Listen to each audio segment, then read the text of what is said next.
if Ruto will ever sit down to negotiate anything with Raila Odinga and co. Our interest as people who represent areas where we have dense population, we also must be taken care of. If today Raila and Ruto sat down, I'm not saying they should sit down because I don't know the kind of agreement they are talking about, but for me, for heaven's sake, the two of them need to discuss like men and discuss what is it that they want. Did you listen to the Hot Breakfast this morning? Here's what you missed. We got Dr. Muchomba, MP for Githunguri. She's also the chairperson of the Constitution Implementation Oversight Committee, the CIOC. Joins us live in the studios. Mheshimiwa, welcome. Asante, thank you. As a former radio presenter, you must miss what you used to do. Oh yeah, I do. How many years were you in radio? All of my life. I don't think I've done anything else. Oh, right after uni, eh? Yeah. No, actually I did radio right after Form 4. Wow. Yeah, because when I was in campus, I was a working student. Nice. Yeah. You also worked for us at some point, eh? I worked here, I think, for 6 years. Whoa. So I started off in Oro, Musie, and bits of Ramogi. Ah, nice. You can speak Zulu. Even Adi. No, I couldn't speak. I was just head of radio and programs, you know, back then. Yes. Okay. But I thank God, we all grew. Yes. So now I've grown to a politician. Soon I'm growing to be a president. There you go. Soon I'm going to be, you never know. You never know. You never know. Mandamano yesterday. Yeah, crazy. Horrible. Your thoughts, Mheshimiwa? I mean, this is just... I'm just too down. I watched telly yesterday and I have read the papers today, and of course I could follow through online. Unfortunately, I don't think that's the right way to do things. I don't think we are going to the right, we are using the right path for whatever reasons. What do you think should be the best way to handle it? First of all, I don't think the people who organize Mandamano really feel it when they see, you know, people's cars getting burnt. Like I got somebody calling me last night and told me, you know, I was the women rep for Kiambu, so I have got quite a good network in Kiambu. Right. So I got somebody calling me from Kikuyu telling me that the bus that was burnt in Gong, in Gong Road, I think, somewhere Gong Road, belongs to a very young man who was operating on a loan, a 31-year-old Henry, who I spoke to last night. And he just was uncontrollable, you know, emotionally. Yeah, and he doesn't know where to start now. I mean, losing a bus, which is on loan, and of course attached to your property, you know, security and all that, and I don't think insurance would even cover that. I'm not so sure. Because of riots, yeah. So I mean, when the organizers of Mandamano watch that kind of a scenario, how do they feel? When my sister Mother Karua, who is a mother, watches such a kind of a clip, what does she feel? When Baba, who is Baba means father, watches and hears such kind of stories, how does he feel? I mean, and for how long are we going to have this? They've said they're back tomorrow. Yeah, but are we human? Are we? Do people still remember, or they forgot what happens in 2007 and 2008? Sorry, I was here. I think I just left here. I was working here and I left in 2006. 2007, this country burnt up. Don't people learn? Don't we learn? I mean, this is crazy. I just don't understand what's going on. And I think President Ruto has the obligation to protect the property of Kenyans. He keeps saying that. He keeps saying, and the other day I watched him on telly and I was like, for how long is the president going to keep on saying, we are not going to allow further destruction of property? And then a Tuesday we hear people's cars have been burnt. Like I watched a clip, I don't know whether you saw it, of vehicles being stoned along Langata Road. Yeah, the southern bypass near Kibera. Yeah, I saw a gentleman who was even bleeding, you know. And I said, the president doesn't even have to shout. He doesn't need public approval. For what? Why is he talking? He needs to act. The people who burnt that bus are people who are captured by the CCTV, I guess, because we have CCTV by the roadside. And people were filming. And people were filming, and they are all over social media. What are we waiting for? This rhetoric, this public approval thing, I think it's just a way of escapism to me. You know, because you cannot sit and you have all the infrastructure, the government infrastructure to protect people's property, and nothing is happening. No. Do you know there are people who are still recovering from losses from the previous maandamano in Pipeline? A lot of shops were looted in Pipeline. A lot of shops were looted in Madare. A lot of people were harassed and molested. And we have not seen a lot of action. I don't know what's happening.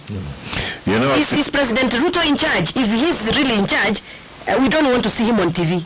We want to see action on the ground. You know, you haven't mentioned Maseno, you haven't mentioned Kisumu, which is no, also I'm a only place where... speaking about areas that I'm familiar with. Yes. Because I have friends who have invested in Pipeline and they told me what happened. Their businesses were looted and some of them were even physically assaulted. So I'm wondering, are we going to just be keeping on saying, musiguze mali yetu? Muandamane tu, lakini musiguze mali yetu, and then that's it? But also at the same time, the greed. Don't you think some of our leaders are so greedy, they just think of themselves? I said this the other day, Jeff, on another platform, radio platform, and I said, I don't think this whole thing of Mandamano and bipartisan talk, it's about Mwananchi. It's about that Mwananchi who is hungry, who is being used. This is about 2-3 people. And the minute the 2-3 people are sorted, this thing will go down. And I always keep on asking, I used to ask this, I'm not trying to say that Raila deserves to be given a handshake, because of course from where I come from, my political party does not go that direction. But I always ask this, Jeff. You were with me in 2018 when Raila and Uhuru shook hands. How much ugali did you lose on your table? You, as Jeff. How much did you lose? How much rice did you lose on your table because Raila and Uhuru then shook hands? It's about us politicians. I would complain that I was supposed to be a chair of this committee, but because Raila shook hands with Ruto, with the Uhuru, I lost this and it was given to an ODM person. It's all about us politicians. It's not about Wanjiku. If today Raila and Ruto sat down, I'm not saying they should sit down because I don't know the kind of agreement they are talking about, but for me, for heaven's sake, the two of them need to discuss like men and discuss what is it that they want. Because they can't drag this country into this kind of mess all along because of 2-3 people. They need to sit down and agree. If they cannot agree, then I think Kenyans need to decide. Because we just can't lose a country again. We lost a country. We are almost on our lowest as a country in 2007, 2008. Some of us watched as it unfolded. We can't watch again. We have to speak, and that is why I've come to Hot 96 to speak. But you know what you're saying, they should speak. The purpose of the bipartisan talks, and correct me if I'm wrong, they're told whatever you want addressed, bring your people to talk to my people, and they do it in parliament because that's the only way that some of these things that you need done that are not within the constitution can be changed. So I guess one man has said, okay, Sawa, use this platform. The other one has now come out and said, like yesterday's paper, or is it today's? The opposition leaders are accusing the government of withdrawing their security and lying on cost of maize flour. So they were kind of crippled yesterday. To me, the Mandamano has got nothing to do with Unga. But how comes the normal Mwananchi doesn't see it? It was 203, I guess. It's even cheaper than when the handshake brothers were operating. Thank you. So what about Ugali? What about it? It's just a singizio. It's an excuse. This is all about interest of a few people, and I've just told you, 2 people, 3 people need to sit down and agree, and watu wachie hii maandamano yote na uchafu yote ya maandamano. To me, I believe it has got nothing to do with Unga. It has got nothing to do with the cost of living, because even cost of living was as high when the two Sheikh brothers were existing. I mean, when is the last time we had the sharpest hike of fuel? It was during Uhuru's and Raila's handshake time. But they just want to hide behind the Unga, the cost of living issue, because let me tell you, what is the most hardest situation we have been as a country that we are not able to sort out? Give me a scenario where we really as a country were in the thickest of thin and we are never able to sort. Kenyans have a way of sorting out our own issues. Yeah. If only these politicians would stop the politics of their own games and let Kenyans live their normal lives, but are we recover. Are we that dumb, or are we that gullible that we just follow them like sheep? Yes, we are, because I can't imagine that you as a member of parliament, instead of going to parliament to discuss issues and table issues that would sort out your people's issues, you are on the road saying cost of Unga. And yet you know very well Unga has gone down. And you're a whole member of parliament. and you are there holding placards saying unga, unga, unga. Isn't that not being, what have you said? I want you to finish. I want you to finish. I mean, yeah, and I was very happy yesterday. There were members of parliament coming from that other side of ODM and Azimio who remained in the house yesterday, and they moved very serious and critical issues on behalf of their people. In parliament? In parliament. When the others were in the Maandamano, there were MPs that were in the house. And I saluted them. I saluted them because I thought these are people who know where we are, and they know what their people want, and they are advocating for their people's needs and rights, instead of going to hold placards on the road. Placards on the road will not sort us out. You know, I would expect them to say, okay, we went for the first bipartisan, we didn't get 1, 2, 3. We are giving you 21 days for you guys to sort yourself out and come up with a solution. Did they? No.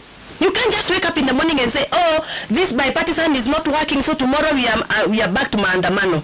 No, I just think that maybe the principals and the schemers of Maandamano realized that their long-term scheme is not going to be achieved through bipartisan, because they thought bipartisan is going to drag, maybe it's not going to give them solutions, so they'll continue creating the mess, because the ultimate goal for the people behind Maandamano is not peace.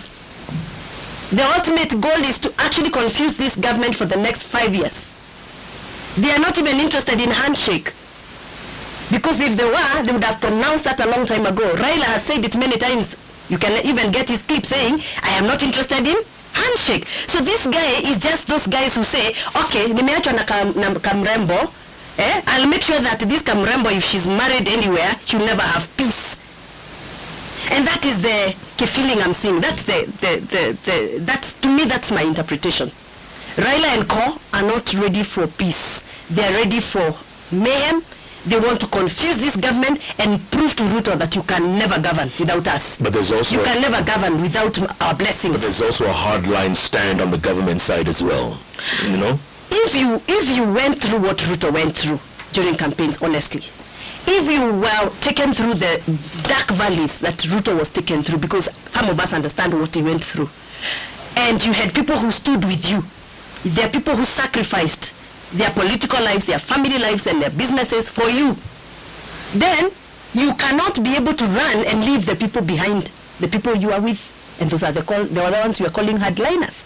There are people who feel, honestly, we have fought this, we have achieved this together, then you can't run and leave us. And I understand. I would also be the same.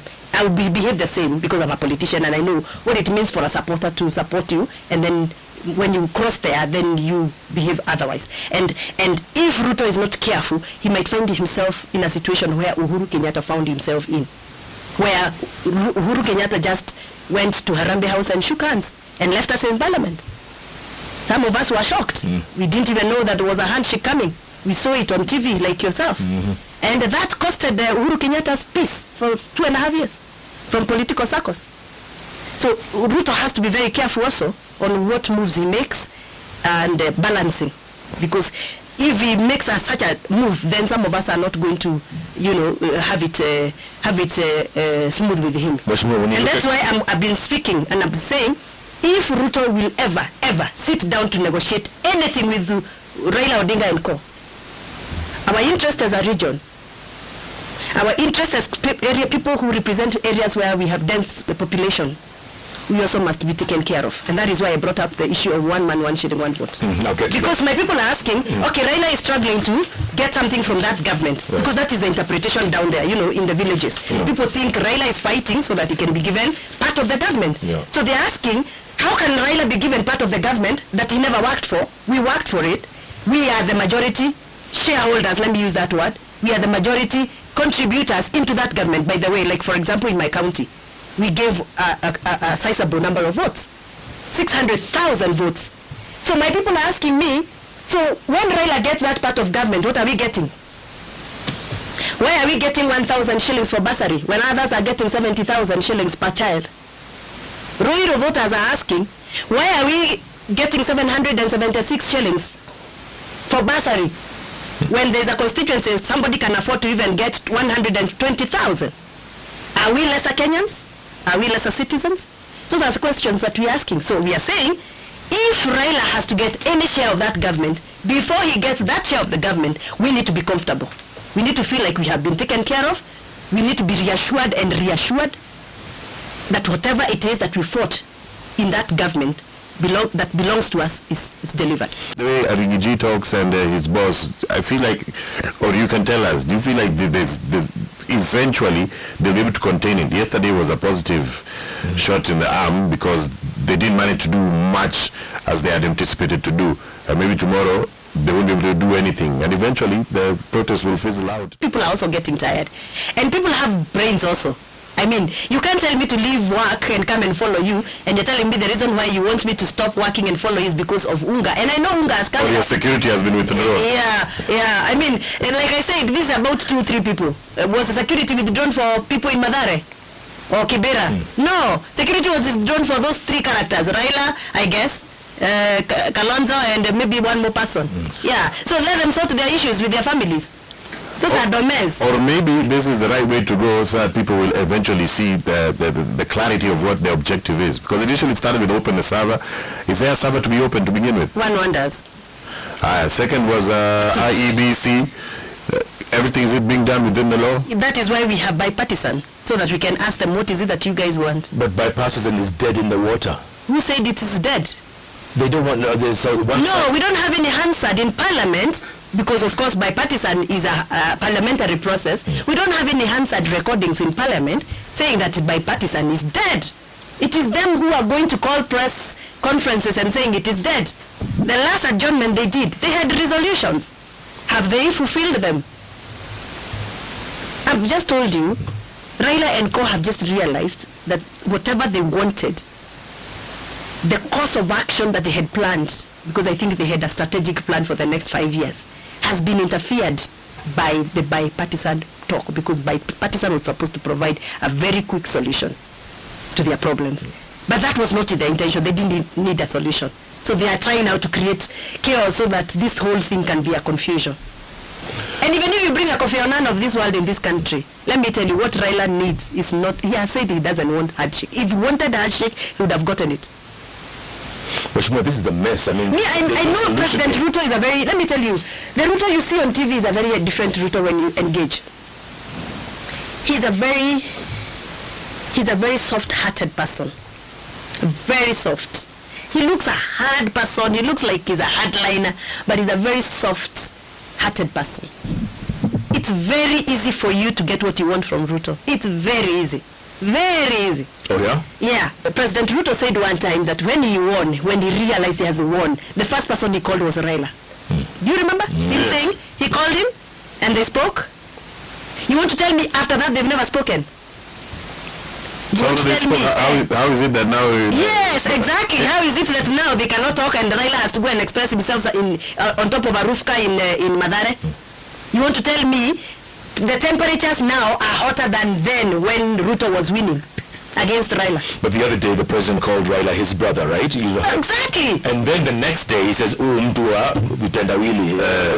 because you know we can't come here like me and you, Jeff, and agree. After this we are going to do 1, 2, 3, and then you pick a round. You know, you turn around. You go against what we have agreed, and then you expect me to call you my brother, and you've deceived me. Who's the deceptive one? That is what I'm saying. I'm saying these mandamanos are not genuine. If they really are genuine, things that they are complaining about can be sorted in a day. Somebody said something yesterday. I didn't know whether you saw something in the newspaper. Somebody said, if Ruto is lucky, he's only going to be a one-term president. If he's lucky to finish his term. Did you see that? No. Yes. Yeah, I saw it yesterday. Who said that? I can't remember the name, but I saw that. It's a headliner from Azimio side.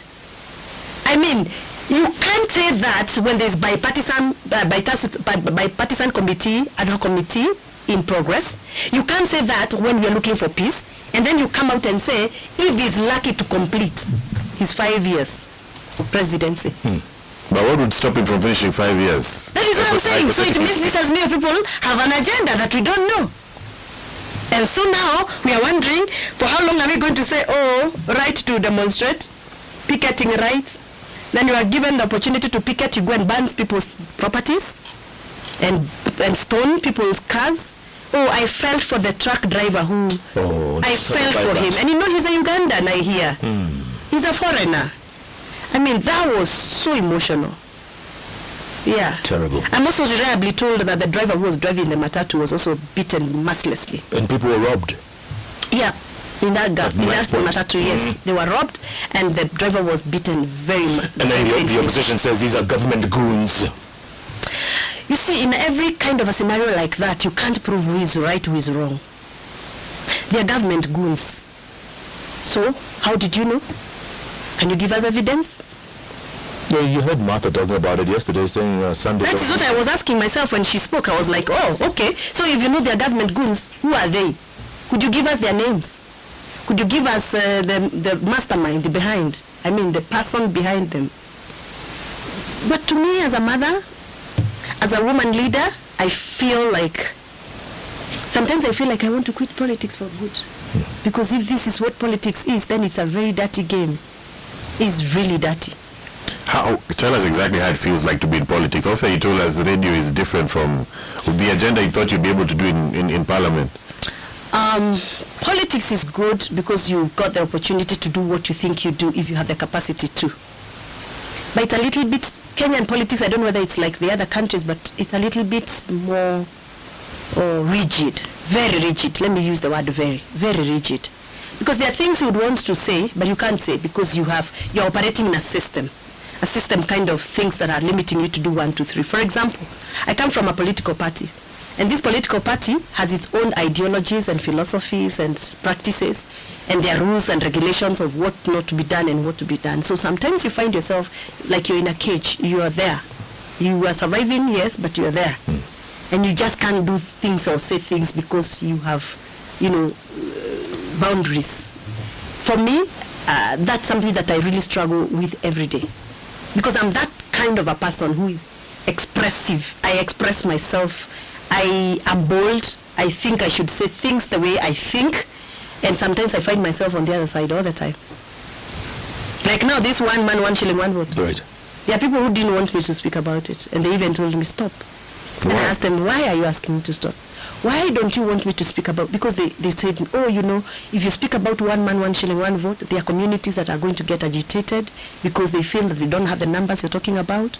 And no, you're going to open a can of worms on 1, 2, 3. And I said, so why am I elected? If I can't speak for my Githunguri voter who gave me votes willingly and feels like they are discriminated against when it comes to revenue sharing. And my argument is simple, Jeff. Jeff, you come from a constituency that is also very densely populated. And Jeff, you agree with me that there are areas where revenues that are generated by people through hard work. And I'll use an example of my constituency, Githunguri. We are very good in production of milk. Actually, I think we are leading. We have the best circle in terms of milk in Africa. Everybody who speaks about, good cooperative societies, well-managed cooperative societies and profitable, they speak about Githunguri Dairy Circle. Yet, we are struggling to get a black top in Githunguri town. The section between Githunguri town, Githunguri junction to get to Githunguri town, all the way to outside Githunguri as you go to uplands, it's pathetic. As we speak, all the vehicles that ferry milk cannot use that road. Okay? Yeah. So my argument is, we generate this kind of money, the higher we generate, the higher taxes we also generate, right? Yes. But we cannot be able to get an equal share of what we need for us to continue generating that amount of money. We need a blacktop in every road where our trucks that collect milk are passing, our tea trucks, because we also have tea, and we collect a lot of good tea. Actually, Kaba Tea Factory has the best tea. We call it the Queen's Tea, because Mother Queen was only consuming tea from Kaba Tea Factory. Wow. Yeah, that quality. And what if, so what is it that Gathoni can say or do to make sure that the voter of Githunguri feels non-discriminated? It is for me to say, before you share out all the blacktops, tarmac budgets, you need to take care of Githunguri, which is a very high production area, so that you can maintain the productivity. As we speak, Githunguri alone, because of our dairy factory, we have people who are non-residents in Githunguri in terms of birth, but they live in Githunguri because they've come to work. When I say 1 man, 1 shilling, 1 vote, I'm not speaking about that Kikuyu voter of Githunguri. I'm speaking about that person who is in Githunguri, whether born there or otherwise, but produces revenue in Githunguri. Because we have like 8,000 people who've come to work for Fresher Dairy Milk factories. And they live with us. They consume our water, they consume our electricity, they fill our sewer, so we feel the pressure. So we need more transformers in Githunguri because of the people who are living there consuming our power. We need more water in Githunguri. As we speak right now, Jeff, I don't know whether you know, that we are the producer of very good fresh water called Roiro Dam 1. It is in Githunguri. But that Roiro Dam 1 doesn't give us even 1 drop to the people of Githunguri. All the water is directed to Nairobi. In fact, the dam is managed by Nairobi Water. If you go to Roiro Dam 1, which is in Githunguri in a village called Kahonera, you will find people branded Nairobi Water at the gate of the dam. Are we together here? So my argument is, fine, we are happy. We have the resource, we are endowed. But even as you share that water to Nairobians, can't we get at least a share to make that road between Githunguri town and the dam? The road accessing to the dam, it was the other day, it was impassable. Completely, you couldn't even access the dam. How much money have we generated from Roiro Dam 1? Since 1959, when the dam was done by Muzungu. What, Nairobi Water sells water to you guys, right? They generate income. Why doesn't that income come back to Githunguri and construct a hospital or a dispensary? Even just CSR. Or CSR, or even take care of the environment. The other day I was struggling even to plant trees around the dam. The trees I delivered there for planting, they're still there even today. Are we our own worst enemies? Yeah, exactly. So that is why I'm saying we need leaders like Gathoni who are bold enough to say, even when some leaders are not comfortable with what we are saying. We are saying, if you're going to make another dam, because there are plans to do another dam in the Roiro Dam 2, could we have a plan on how we can give our people water, at least clean water, because they are the custodian of the dam? I'm very happy because when I had this kind of discussions with President Ruto about November last year, and I told him how bad it would look for us to do a second dam, yet the first dam is not giving us water. He allowed us to get a allocation of 300 million to get water, not from Roiro Dam, but from Karimeno Dam, the dam that is coming from, the water that is coming from Gatundu North. PS in charge of water want to divert that money. To what? To Kitui. For what? Huh? Why are you asking? Why do these people divert something that's been allocated and been planned for? Exactly. Why can they lobby for other? Exactly. Because there's money. Exactly. And that even goes back to the I make a lot of noise because that's why I'm elected by the people of Githunguri, to defend them and to defend for their rights. My question is, I went all the way to talk to the president about the need for us to provide water, at least water. We have an upcoming hospital in Githunguri called the Githunguri Level 5 Hospital. It is upcoming, it's not yet completed. And my question is, why would you do a Level 5 hospital and you have no water? I mean, lack of water is maybe the cause of most of the diseases that affect people there. So the president was very, very happy to hear that I am thinking of how we can be able to access water so that we can also continue to build more dams, because our place is very well endowed for such projects. Dams and reservoirs, that's our work. I mean, that's our area. So when the president allocates 300 million through parliament and he tells the persons in charge, please make sure the 300 million for reticulation of water for Githunguri and Thika is done, then somebody, just because you have been given a job as a PS, you think you have all the powers to divert money against the budget allocations of parliament. By the way, BAC is final when it comes to supplementary budgets. I don't know where this cajon of executive comes from when you become a PS or a minister. You feel you can do it. Big man syndrome. Exactly.